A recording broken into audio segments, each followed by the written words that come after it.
La Cábala es una de las formas de misticismo más ampliamente extendidas. Sus seguidores creen que la decodificación de sus textos antiguos revelará las respuestas de los grandes misterios de la vida. En el siglo XXI, algunas celebridades como Madonna o Britney Spears han emprendido una interpretación moderna de la práctica. Sin embargo, la extensión de la Cábala ha suscitado controversias. Sus partidarios más estrictos advierten de que esta práctica mística alberga peligros ocultos. A lo largo de la historia, sus seguidores han codificado los escritos para proteger los secretos de la Cábala. ¿Cuántos niveles de comprensión tiene? Tal vez infinitos. Y cuanto más se decodifique el pasado y el texto, tanto más difícil y más mística se hace.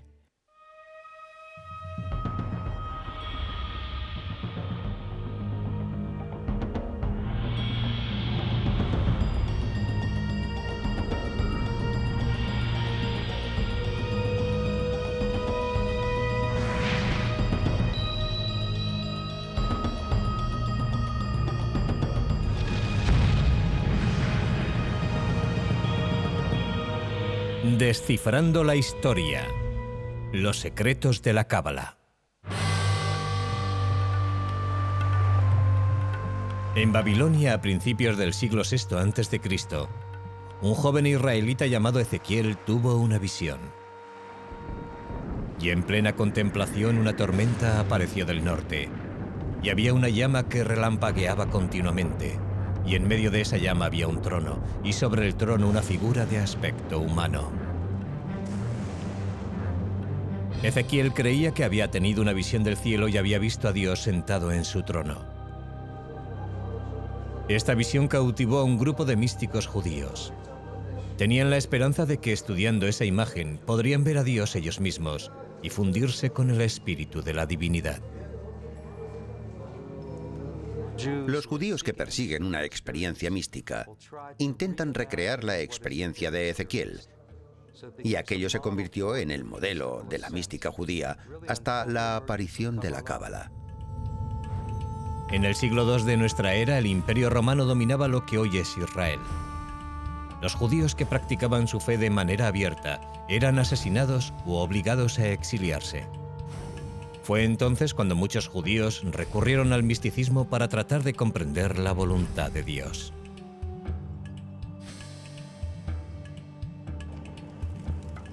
El rabino Simón Bar Yochai fue uno de aquellos hombres que buscaban respuestas. El rabino Simón fue un gran defensor del pueblo de Israel y enseñaba que aquel tenía una intimidad especial con Dios.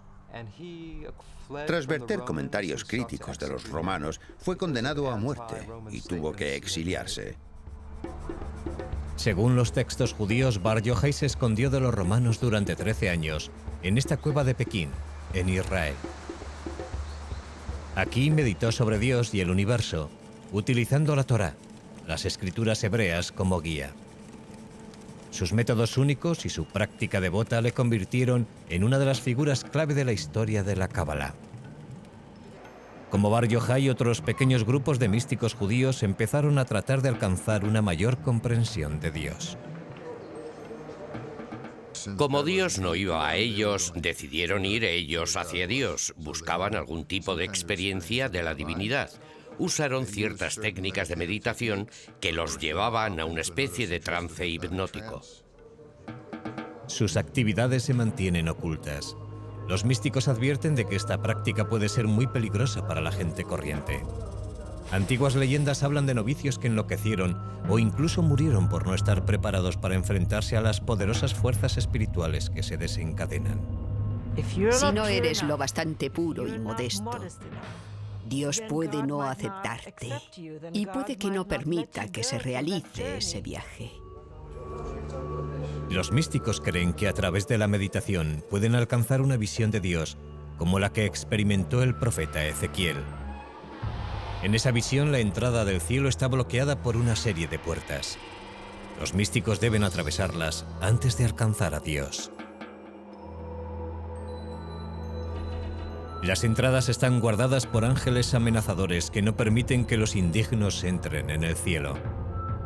Antes de poder avanzar, los místicos deben aprender los complicados nombres de los ángeles y deben repetir cada uno de ellos un número exacto de veces. Los místicos llevaban amuletos que los protegían del poder de los ángeles. Y si atravesaban todas las puertas y llegaban al salón del trono, podrían tener la visión. Aprenderían todos los secretos. Los místicos afirman que esos secretos les ayudan a comprender los pensamientos de Dios. Más o menos en la misma época, místicos desconocidos plasmaron un concepto asombroso en un libro que tuvo una gran influencia. El texto es el libro de la creación o Sefer Yetzirah, que describe cómo Dios hizo el mundo utilizando las 22 letras del alfabeto hebreo. Dios habló y dijo, hágase la luz. De modo que está claro que las palabras de Dios fueron el agente de la creación. Pero, ¿en qué lengua habló Dios? Habló en hebreo, por supuesto. Así que las 22 letras del alfabeto hebreo fueron el alfabeto de la creación. Lo que hace el Sefer Yetzirah es tratar de describir cómo Dios creó el mundo de una manera más detallada que el Génesis. Desarrolla la idea de que Dios creó el mundo a través del lenguaje, pero no tanto de las palabras como de las letras individuales, y esto debe entenderse de manera literal. Dios juntó las 3 letras, Aleph, Bet y Nun, para formar la palabra Obam, piedra. De la combinación de esas 3 letras se creó la piedra, y Dios obró de manera similar con todos los objetos del universo, que creó combinando letras y números. Los rabinos creían que las enseñanzas del Sefer Yetzirah eran demasiado poderosas como para que las experimentara la gente corriente, y los detalles del libro se mantuvieron ocultos. Estas revelaciones místicas se transmitieron de forma clandestina durante cientos de años. En el siglo XI, los cruzados emprendieron una nueva oleada de persecución contra los judíos, cuando los ejércitos cristianos intentaban arrebatar Tierra Santa a los árabes.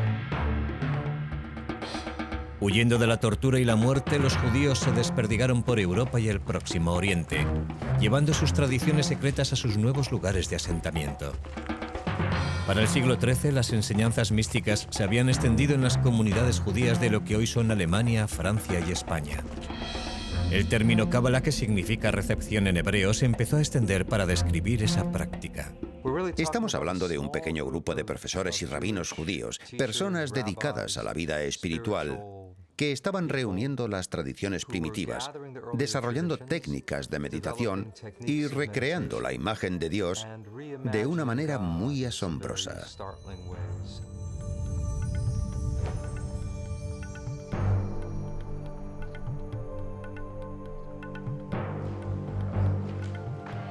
Uno de los acontecimientos más significativos de la historia de la Cábala se produjo alrededor de 1280, cuando un rabino español afirmó haber descubierto un nuevo texto misterioso. Este pronto se convertiría en el libro individual más importante de la Cábala. Se llama el Zohar, que significa brillo o esplendor en hebreo. Es verdaderamente la obra maestra de la Cábala. Las ideas del Zohar son muy radicales y asombrosas. Escrito en su mayor parte en arameo, sus páginas están llenas de símbolos arcaicos y lenguaje erótico. La excitación inferior produce una similar excitación superior. El hombre y la mujer se unen, el deseo triunfa, los mundos son dichosos y arriba y abajo reina la alegría. El autor del Zohar sigue siendo un misterio aún hoy en día. Muchos cabalistas piensan que el rabino Simón Bar Yochai recibió la inspiración divina para escribir el Zohar cuando estaba retirado en su cueva en el siglo II.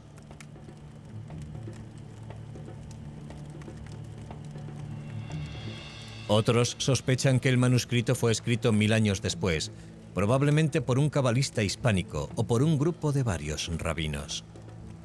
Está escrito en arameo por alguien que no dominaba demasiado esa lengua. Y encontramos en el Zohar palabras del portugués o castellano medievales. Así que la cuestión que los estudiosos han debatido durante un par de cientos de años es: ¿quién lo escribió y cómo sucedió? Pero el mayor misterio del Zohar se encuentra en el interior de su texto místico. Hay que trabajar mucho para descifrarlo. Y por eso resulta atractivo, porque este hermoso juego te hace participar, mostrando y escondiendo. La decodificación de estos complicados pasajes promete una mayor comprensión de Dios y de su relación con los humanos. El Zohar ve la Biblia en realidad como un código secreto. Cada acontecimiento del Zohar, cada pieza narrativa, cada ley bíblica, nos dice algo no solo de lo que sucede en la tierra, sino también de la naturaleza interna de Dios. Los cabalistas creen que si pueden descifrar el Zohar con éxito, podrán desentrañar los misterios del cielo y la tierra.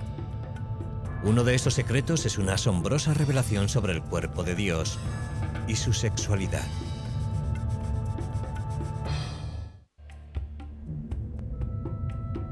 Para el siglo XIII la cábala se había extendido por toda Europa y el cercano Oriente. Pero aunque la cantidad de judíos que estudiaban la cábala crecía, sus secretos permanecieron celosamente guardados. Desde entonces, los estudiosos han investigado las formas de revelar esos secretos.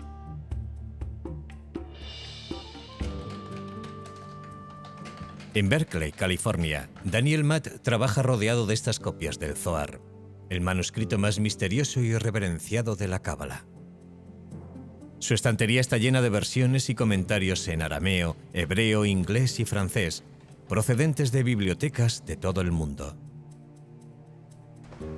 Espera poder completar la primera traducción inglesa del Zohar basada en los textos originales en arameo. Este ambicioso trabajo es el más reciente intento de comprender un libro que ha desconcertado a los eruditos durante más de 700 años.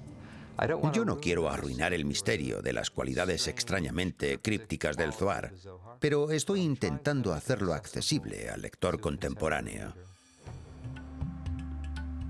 El Zohar es posiblemente el texto judío más difícil de traducir. La mayoría de sus alrededor de 2000 páginas están en arameo, una lengua antigua que debió de utilizarse para complicar aún más el proceso de decodificación. En la superficie, el Zohar es una novela que sigue al rabino Simón Bar Yochai y un grupo de rabinos en un recorrido por lo que hoy es Israel. Vagan por las colinas de Galilea compartiendo sus enseñanzas secretas y topándose de vez en cuando en su camino con extraños personajes. Los cabalistas creen que la historia esconde pistas que pueden explicar los significados de la Torá, las escrituras hebreas. Repasando el libro del Génesis pueden encontrarse varios ejemplos. Aquí el Zohar le da la vuelta al relato tradicional de que Dios expulsó a Adán y Eva del jardín del Edén. La interpretación del Zohar expresa una creencia revolucionaria, que los humanos pueden dirigir a Dios. El Zohar plantea una cuestión muy radical, la de quién echó a quién del paraíso. Y el Zohar enseña realmente que fue Adán quien expulsó a Dios del jardín. Es como si aún viviéramos en él, pero no nos damos cuenta porque hemos expulsado a Dios. Hemos perdido el contacto con la dimensión espiritual y nuestro reto es recuperar esa conciencia, esa intimidad con la divinidad. Cuanto más ahondan los cabalistas en el Zohar, más crípticas se hacen sus palabras. Tiene un sistema simbólico muy rico. Es un medio deliberado de mantener el Zohar al alcance solamente de las élites.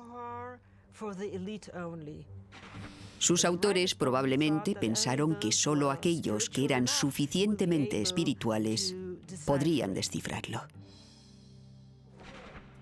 El principal código simbólico del Zohar es el de los 10 aspectos de la personalidad de Dios, los 10 Sefirot. Una interpretación muy popular muestra estas características como un mapa del cuerpo de Dios. Los cabalistas creen que si pueden entender la anatomía de Dios, pueden aprender cómo funcionan sus poderes. Estos dibujos antiguos muestran que el cuerpo de Dios es similar al de los humanos. La parte superior simboliza la cabeza de Dios, que es el origen de la voluntad, la sabiduría y la comprensión. Debajo encontramos los órganos y extremidades, distribuidos simétricamente y que representan el amor, el poder, la belleza, la eternidad y el esplendor. La parte más inusitada del diagrama contiene imágenes de sensualidad. La novena parte de Dios, llamada el fundamento, el falo o la fuerza vital de procreación del universo. Pero según la Sefirot, Dios también tiene componentes femeninos. El elemento final, que suele recibir el nombre de Shejina, representa a la mitad femenina de Dios. Esta imagen ponía en cuestión la antigua visión de un Dios estrictamente masculino. Lo que encontramos aquí por primera vez es que este aspecto femenino, el consorte femenino de Dios, es también divino, es parte de la divinidad. Así que unir las mitades masculina y femenina de Dios se convierte en el objetivo de todo el sistema de las Sefirot. Y el Zohar describe esa unión en términos muy gráficos. En realidad hay una historia de amor en Dios y una unión sexual. Y ese es un elemento muy llamativo del Zohar que probablemente ha provocado una gran atracción en algunos aspectos. Este complicado sistema apoya la enseñanza cabalística de que los humanos afectan a Dios. Los estudiosos del Zohar creen que los actos humanos unen las partes masculina y femenina de Dios. ¿Cómo se unen las dos mitades de Dios? Por medio de la virtud humana, por el amor al prójimo, socorriendo a los pobres, guardando el Sabbat. Por medio de variadas órdenes rituales e intemporales, uno puede unir esas dos mitades de Dios. Podría decirse que así es como realizamos el potencial divino en el mundo. La idea de que Dios depende de los seres humanos choca con la creencia tradicional que lo ve como un soberano omnipotente. Nosotros, y esta es, en mi opinión, una idea extraordinaria de los cabalistas, tenemos la capacidad de alimentar a Dios, de influir en Él a través de nuestros sagrados actos. Y podemos influir en la disposición divina y favorecer que el flujo de la gracia divina llegue al mundo. Pero en esta relación los pecados humanos provocan el desequilibrio. En este caso, las fechorías humanas, las conductas poco éticas y las maldades de los hombres aumentan el mal cósmico y, de alguna manera, arruinan la armonía de Dios y estimulan el crecimiento del mal en el universo. Otra idea revolucionaria que encierra el Zohar es que incluso un insignificante verso de las Sagradas Escrituras puede revelar cómo piensa y actúa Dios. En el Zohar se lee la Biblia, no solo como una historia sobre los seres humanos, qué es lo que les sucede a estos, sino también como en un nivel místico, como la expresión de lo que sucede en la vida interior de Dios. Según el Zohar, los personajes humanos son metáforas de los pensamientos y las acciones de Dios. La cualidad del amor desinteresado, por ejemplo, se asoció a Abraham en la Biblia. De modo que todas las referencias a las acciones de Abraham deben verse como referencias al papel del amor desinteresado en el mundo. El Zohar también estudia los acontecimientos bíblicos en busca de significados ocultos. El diluvio, según la Cábala, se está produciendo ahora. Si aún no sabes que el diluvio se está produciendo, es que te estás ahogando y no lo sabes. Y otros varios símbolos de caos y destrucción de la Biblia son vistos por los cabalistas no como cosas pasadas, sino como acontecimientos que se están dando ahora.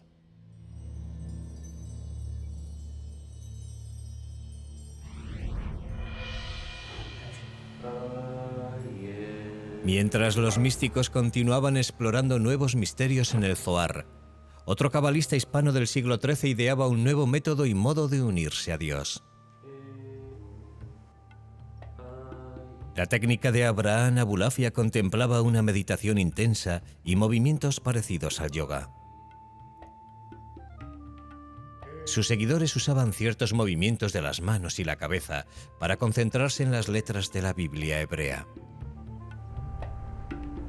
La idea más antigua es que Dios tiene muchos nombres y que esos nombres tienen poder absoluto. Abulafia quiso hacer una lectura de la Biblia, según la cual toda ella habla solamente de cómo Dios transforma los nombres y los verbos hebreos corrientes en nombres divinos.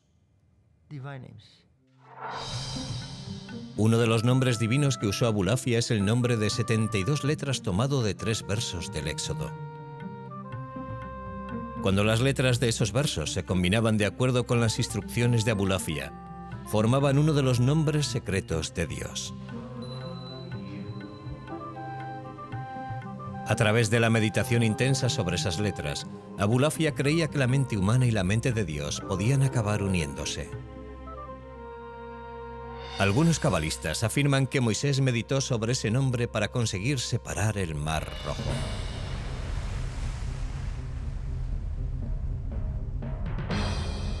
En la época de mayor poder de la Inquisición española, los reyes Isabel y Fernando declararon que todos los judíos debían convertirse al cristianismo o serían expulsados. A lo largo de 1492, más de 100.000 judíos tuvieron que salir de España. Una vez más, la persecución religiosa favoreció la expansión de las enseñanzas de la Cábala. Un siglo después, muchos cabalistas usarían sus técnicas para atraer la llegada del Mesías prometido.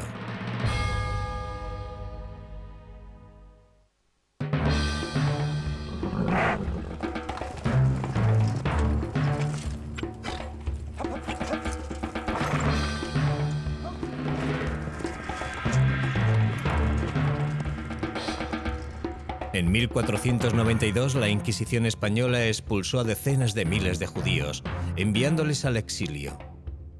Muchos huyeron a Tierra Santa.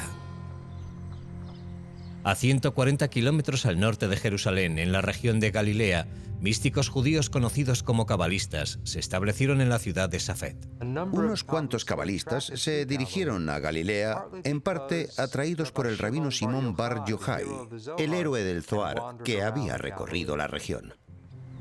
Hoy en día las polvorientas y zigzagueantes calles de Safed están ocupadas por artistas y flanqueadas por galerías. Hace 5 siglos, sin embargo, los cabalistas creían que el Mesías recorrería algún día estas mismas calles. En una de las escrituras se dice que cuando el Mesías venga a Jerusalén, aparecerá en primer lugar en Galilea, de modo que querían ser los primeros en verlo. El texto místico conocido como el Zohar enseña que el buen comportamiento aumenta los poderes de Dios sobre la tierra. Basándose en esa filosofía, los cabalistas esperaban que una vida de santidad pudiera atraer la llegada del Mesías. Los cabalistas de Safed se afanaron por construir una sociedad religiosa perfecta. La idea era que la gente debía ayudar y favorecer la llegada del Mesías. Debían ser lo suficientemente puros. Se levantaban a medianoche para decir sus oraciones y volvían a levantarse al alba para orar a la salida del sol. Los maestros de la Cábala de Safed instruían a sus seguidores para que se comprometieran con meditaciones minuciosas, ayuno y una estricta observación de la Torá. El maestro más famoso fue el rabino Isaac Luria de Jerusalén. Para cuando Luria empezó a enseñar en Safed en 1570, ya estaba considerado uno de los más importantes hombres santos del siglo. En su juventud, Luria había pasado varios años en aislamiento cerca de El Cairo, en Egipto. Dicen los cabalistas que allí Luria estudió el Zohar y tuvo visiones de ángeles y profetas bíblicos. Hay pruebas de que utilizó el Zohar como una especie de mantra. que repetía pasajes del Zohar una y otra vez hasta que los tenía profundamente interiorizados. En este estado como de trance, Luria adquirió habilidades extraordinarias.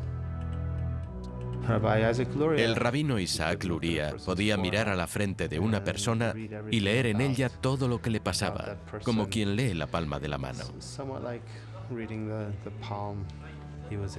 También era sanador.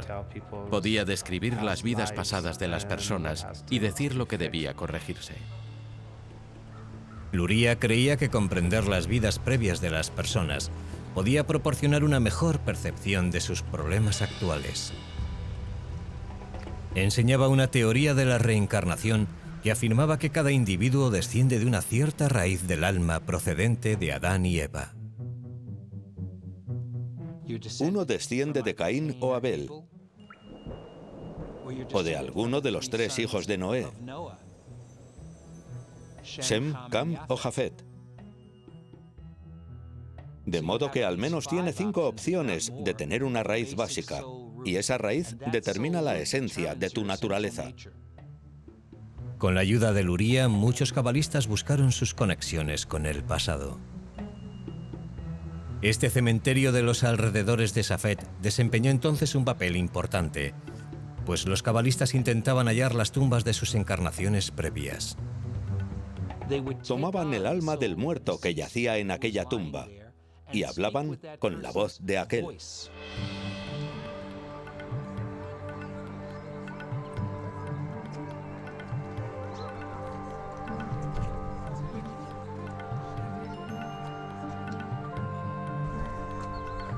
Los rituales funerarios y las peregrinaciones continúan aún hoy en día en los alrededores de Safed. Aquí los adeptos se reúnen en la tumba del rabino Simón Bar Yochai. Algunos practican las enseñanzas de Luria.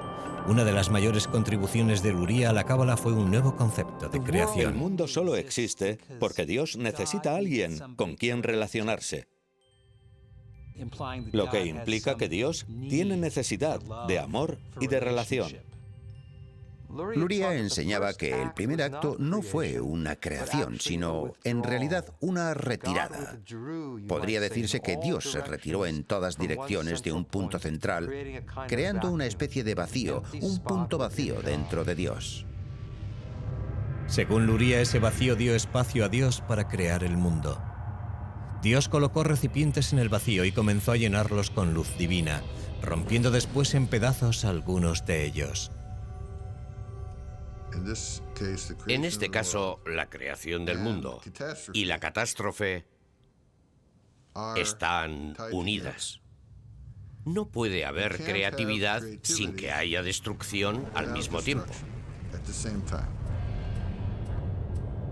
Luria explicaba que las chispas de los recipientes hechos añicos cayeron a la tierra. Todas las cosas que Dios creó contenían una de estas chispas divinas.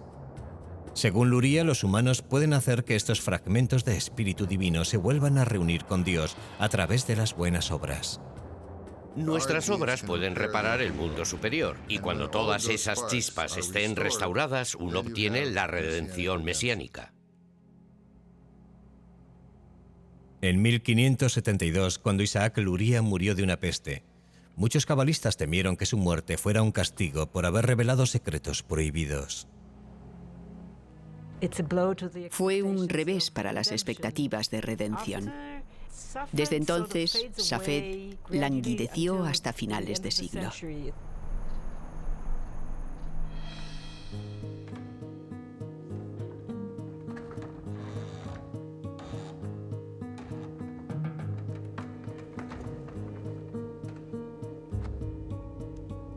La invención de la imprenta difundiría las enseñanzas de la Cábala de una manera mucho más amplia.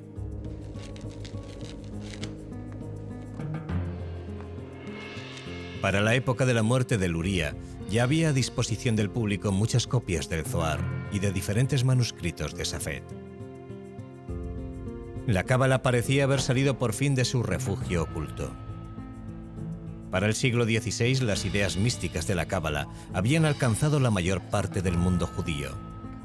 Los seguidores la practicaban en toda Europa, el norte de África y el Próximo Oriente. En el siglo siguiente la cábala se extendería como un reguero de pólvora, pero en las manos equivocadas, sus enseñanzas tendrían consecuencias desastrosas.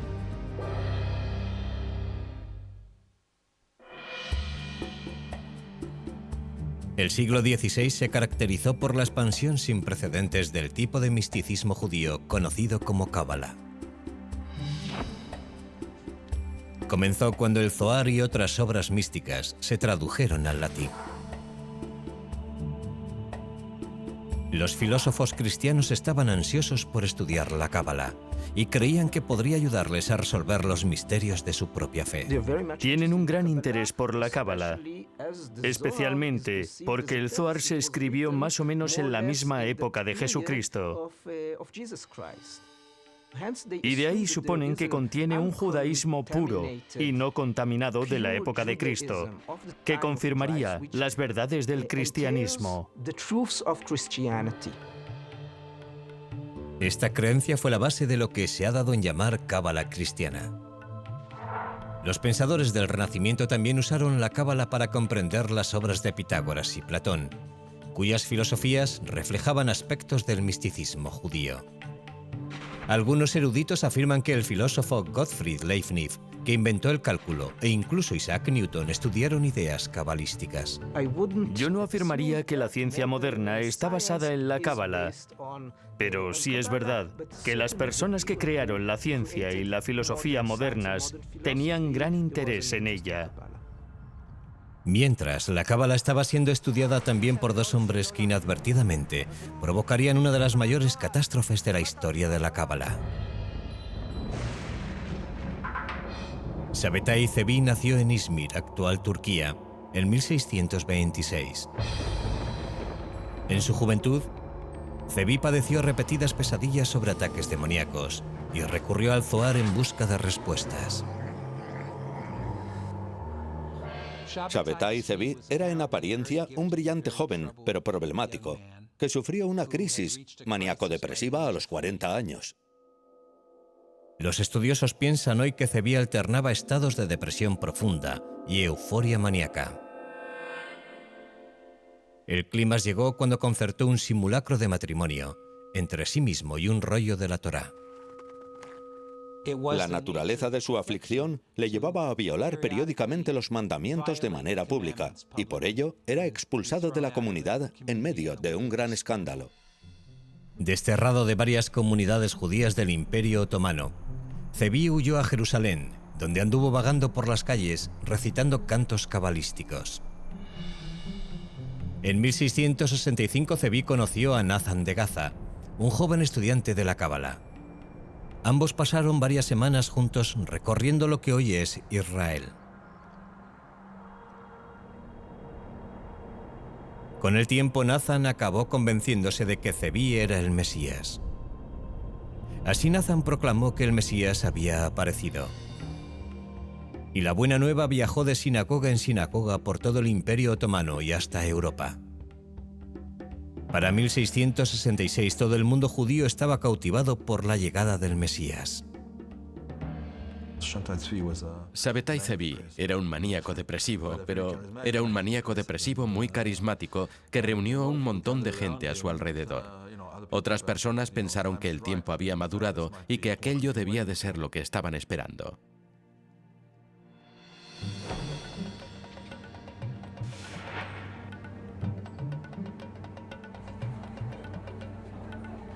A principios de 1666, soldados otomanos arrestaron a Zevi y lo llevaron al palacio del sultán, en lo que hoy es Turquía. El sultán lo condenó a muerte por haber causado un tumulto popular. El sultán le hizo una oferta de las que hoy diríamos que no puedes rechazar. Es decir, o te conviertes al Islam o te corto la cabeza. Porque si tú eres el Mesías y te corto la cabeza, podrás volver a ponerla en su lugar. Si Sabetay Zevi estuviera buscando el martirio, habría provocado un fenómeno parecido al de Jesús. He aquí el Mesías que muere por su fe. Pero Sabetay Zevi tomó la salida fácil y se convirtió al Islam. Cuando Zevi salió del palacio del sultán convertido al Islam, un puñado de sus seguidores siguió su ejemplo y se convirtió también. Pero la gran mayoría de los judíos se sintió ultrajada. Los judíos acusaron a los cabalistas de herejía y culparon a la cábala de haberlos llevado por el mal camino. Yo creo que uno de sus mayores efectos fue convencer a la gente de que el misticismo era una mala cosa, de que el misticismo era peligroso y conducía a cosas terribles. Y es aquí donde se establecen restricciones cada vez mayores y más severas. ¿Y sobre qué gente puede estudiar la cábala y hasta qué punto debe extenderse?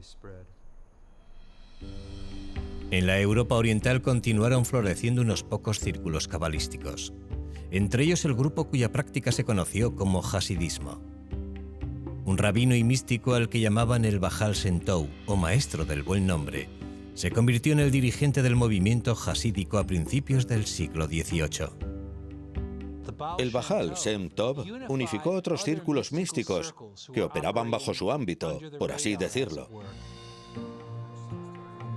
Mientras que la cábala de los primeros tiempos estaba reservada para unos pocos selectos, el hasidismo tomó elementos de la cábala y los hizo accesibles a la gente corriente.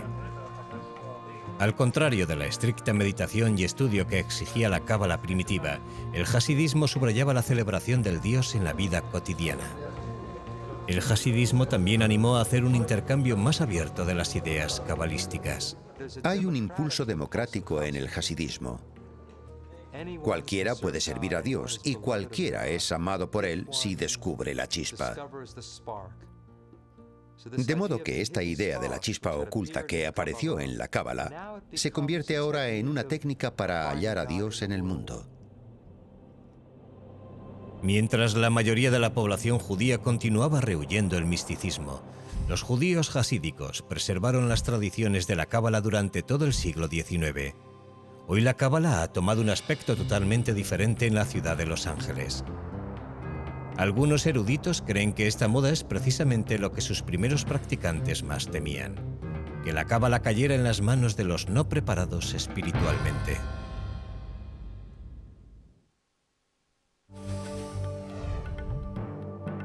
La cábala consiguió una gran popularidad por primera vez a finales del siglo XVII. Pero cuando la práctica mística se relacionó con un falso mesías, los cabalistas de Europa y el Próximo Oriente empezaron a ser rehuidos por todos. En los siguientes 250 años, la cábala permaneció en las sombras de la vida judía. En la década de 1930, un historiador alemán llamado Gerson Sollen redescubrió las enseñanzas del misticismo judío. Se pasó muchos años viajando por las bibliotecas de Europa y catalogando y leyendo estos manuscritos, algunos de los cuales no se habían siquiera abierto en décadas e incluso en siglos. Podría decirse que hizo que este material fuera accesible al mundo occidental. Cuando el Tercer Reich de Hitler extendió el terror por toda Europa, los judíos se encontraron tratando de entender la persecución, tortura y muerte a la que su gente tenía que enfrentarse. La creencia de la cábala de que las malas obras pueden hacer desequilibrar el universo quedó trágicamente confirmada por el Holocausto. Con 6 millones de judíos muertos, el mundo había alcanzado una de sus horas más oscuras.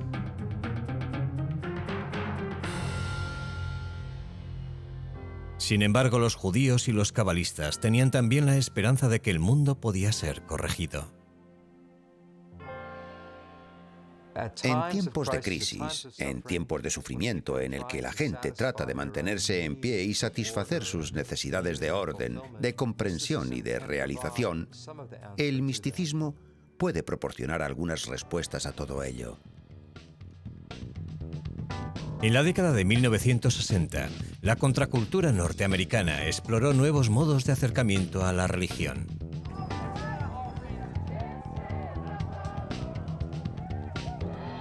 Uno de aquellos hombres interesados en el mundo espiritual era Philip Berg, un rabino de Nueva York.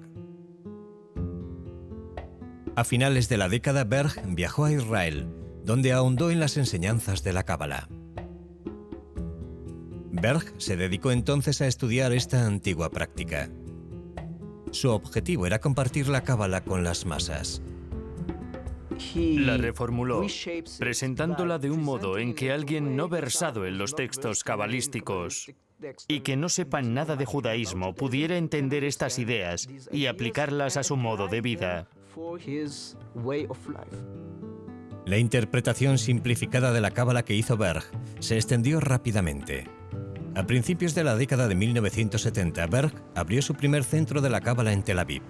Durante la década de 1980, Philip Berg y su familia construyeron un imperio de la cábala con base en Los Ángeles.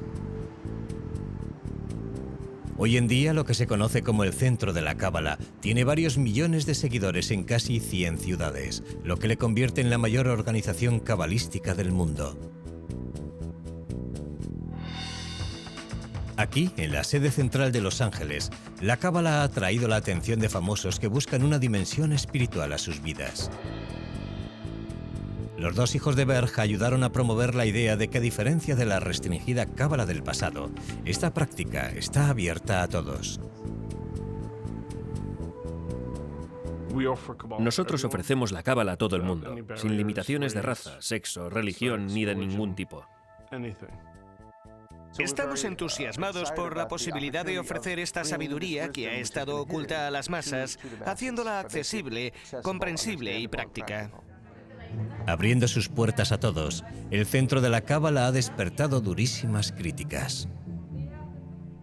Ahora tenemos a todas esas estrellas de Hollywood subiéndose al carro de la cábala, pero muchas de ellas ni siquiera son judías ni observan la ley judía. Y dudo de que estén estudiando la verdadera cábala. Suelen decir cosas como, aquí hay un nombre sagrado, o una práctica santa, que puede darte cierto poder cabalístico. El Centro de la Cábala hace hincapié en antiguas prácticas como la meditación sobre los 72 nombres de Dios y organiza peregrinaciones a los lugares cabalísticos de Israel, como la que Madonna hizo en 2004. Que una estrella del pop como Madonna adopte la cábala es pseudoespiritualidad moderna. Realmente es un trato hecho en los cielos entre el Centro de la Cábala y Madonna. También se ha popularizado llevar objetos religiosos como las cintas rojas que se atan en la muñeca para protegerse de las fuerzas del mal. La cábala práctica, el mundo de los amuletos y todo eso, es un aspecto que la gente puede tocar. Se puede leer y sentir que es algo físico y concreto. Pero son cosas que la cábala teórica apenas toca y de las que no se ocupa. La nueva cábala es estudiar la cábala no para comprender el universo, sino para hallar un modo práctico de mejorar tu vida.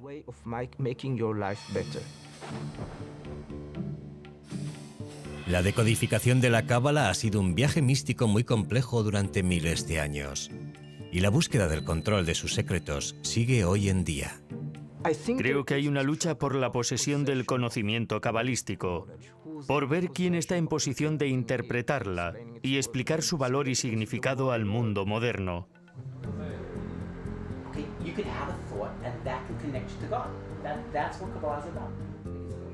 Hoy en día se siguen realizando profundos estudios de la cábala y se seguirán haciendo. Yo estoy seguro de que muchos de esos otros que no son sinceros acabarán pasando antes o después. Muchos seguidores dicen que incluso con una dedicación absoluta es imposible descubrir todos los significados ocultos de la cábala. Hay tantos estratos y niveles en la cábala que podría llevarte toda la vida y aún así no podrías terminar de aprender todo su universo. Esta sabiduría mística antigua seguirá sin duda revelando nuevos misterios al mundo moderno.